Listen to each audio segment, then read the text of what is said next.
এটা শিশু রাজ্য, শিশু দুনিয়া, এটা শিশুদের বাড়ি। এই ফলগুলা মানে শিশুরা নিজের বাড়ির মতো করে খায়। আর ঔষধি গাছ কমন, এগুলা মানে সব সময় লোকজন নিয়ে যাচ্ছে। এটা হচ্ছে একটা সেবামূলক প্রতিষ্ঠান। এই যে আমি যেখানে দাঁড়িয়ে আছি, এইটা হচ্ছে পাখিদের অভয়ারণ্য, পাখিদের স্নানাগার। এখানে পাখিরা খাওয়া দাওয়া করে, গাছে পাখিদের কলস বাঁধা আছে, তার মধ্যে পাখিরা ডিম পাড়ে, বাচ্চা উঠায়। 10 বছরের যাত্রা তো কেবলই শুরু। একসাথে গ্রো করার এই জার্নি চলুক আগামীতেও। পাঠাও 10 years of growing with you। আনুষ্ঠানিকভাবে 2005 সালে এটা শুরু হয়, আর বিচ্ছিন্নভাবে তারও আগে। এবং শুরুটা হচ্ছে, যেহেতু আমি শিশু নিয়েই কাজ করি, প্রাথমিক বিদ্যালয়ের ছাত্র, শিশু নিয়েই কাজ করি, এই শিশুদের জন্য প্রাণ কাঁদে। শহরে তো অনেক কিছুই আছে, গ্রামে কিছু নেই। যদি আমি আমি একজন ক্ষুদ্র মানুষ, তারপরেও যদি আমি ক্ষুদ্র আকারে এই শিশুদের মুখে একটু হাসি ফুটাতে পারি, সেই লক্ষ্যেই আমি বাড়ির প্রাঙ্গণে মানে প্রথমে গাছপালা তৈরি করেছি। এই গাছপালার মধ্যে দিয়ে প্রচুর ঔষধি গাছ, ফলের গাছ, এই সব কিছু আছে। এবং বাচ্চাদের খেলার প্রচুর মানে খেলনা আছে, দোলনা, ঢেঁকি, চরকি, নানান জাতীয় খেলা আছে। তারা প্রতিনিয়ত আসে, খেলাধুলা করে।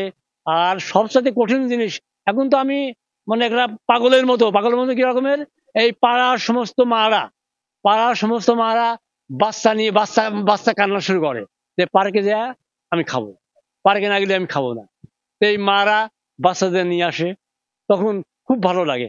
এখানে মানে শিশুদের খেলনা তো সবই আছে। তারপরে হঠাৎ করে মনে হইলো যে শিশুরা শুধু খেলাধুলা করবে, গাছপালা চিনবে, গাছপালার নামটাম চিনবে, কিন্তু 1000 বছর 500 বছর আগে মানুষ কিভাবে থাকতো, কি ব্যবহার করতো, সেই সমস্ত জিনিস মানে অর্থাৎ জাদুঘর, সেই সমস্ত জিনিস সংগ্রহ করার কথাটা অল্প দিনে মনে হইলো। তারপরেও আমি এখানে বহু আগের ইট, পাথরের থালা, টালি, ওই সময় মানে সব জাঁতা, এবং 500 বছর আগে, 1000 বছর আগেকার মানে আমরা মানুষ যা ব্যবহার করতো, সেই সব জিনিসগুলা এখানে সংরক্ষিত আছে। আরো মজার ব্যাপার, সমুদ্রের তলদেশে কি আছে, মহাকাশে কি আছে, সারা পৃথিবীতে কি আছে, কি হচ্ছে, সেগুলো সব ভাগ করি। এবং বিভিন্ন সময় সেগুলি আবার ওই বাচ্চা মানে বিভিন্ন অনুষ্ঠানে সেগুলো আবার ওই বাচ্চাদের সামনে প্রদর্শনী করি, বাচ্চাদের দেখাই।